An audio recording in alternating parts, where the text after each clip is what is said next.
Best trip ಆಗಿದೆ. ನಾವು ಅಂದ್ಕೊಳ್ದೇ ಇರೋ ರೀತಿ ಜಾಗಗಳನ್ನ ಅವ್ರು ಕರ್ಕೊಂಡೋಗಿ ತೋರಿಸಿದ್ದಾರೆ. ಅವರ ಯೋಚನೆ ಮಾಡೋ ರೀತಿ, ಪ್ರತಿಯೊಂದ್ರ ಬಗ್ಗೆನೂ ಕೇರ್ ತಗೊಂಡು ನಮಗೆ ತೋರಿಸಿರೋ ಜಾಗಗಳನ್ನ ನಾವು ಸ್ವರ್ಗವನ್ನೇ ನೋಡಿದಷ್ಟು ಖುಷಿಯಾಗಿದೆ. ಇಂಥ ಎಕ್ಸ್ಪೀರಿಯನ್ಸ್ ನಮಗೆ ಬೇರೆ ಎಲ್ಲೂ ಆಗಿಲ್ಲ. ನಾವು ಒಂದು 6-8 ವರ್ಷದಿಂದ ಟ್ರಿಪ್‌ಗಳು ಹೋಗ್ತಾ ಇದ್ದೀವಿ. ಬಟ್ ಇಷ್ಟು ಖುಷಿ ಕೊಟ್ಟಿರೋಂಥ ಟ್ರಿಪ್ಪು ಬೇರೆ ಯಾವುದೂ ಇಲ್ಲ. ಇದಕ್ಕೆ ಬೇರೆ ಏನು ಮಾತುಗಳಲ್ಲಿ ಹೇಳಬೇಕು ಅಂತ ಗೊತ್ತಿಲ್ಲ.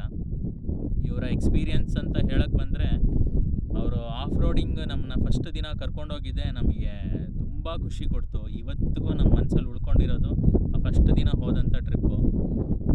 ನಾವು ನೋಡೋಂಥ ಜಾಗಗಳನ್ನ ಎಲ್ಲ ಮನುಷ್ಯರಿಗೂ ನೋಡೋ ಅವಕಾಶ ಸಿಗೋದಿಲ್ಲ. ಇವ್ರ ಜೊತೆ ಬಂದರೆ ನೀವು ಯಾವುದೇ ಯೋಚನೆ ಮಾಡದೆ ಬೆಸ್ಟ್ ಎಕ್ಸ್ಪೀರಿಯನ್ಸ್ ನಿಮಗೆ ಸಿಗುತ್ತೆ ಅನ್ನೋ ನಂಬಿಕೆ ಇಟ್ಕೊಂಡು ಬನ್ನಿ. ನೀವು ಯೋಚನೆ ಕೂಡ ಮಾಡೋಕ್ಕಾಗದೇ ಇರೋವಂಥ ಎಕ್ಸ್ಪೀರಿಯನ್ಸ್ ನಿಮಗೆ ಸಿಗುತ್ತೆ. Thank you very much.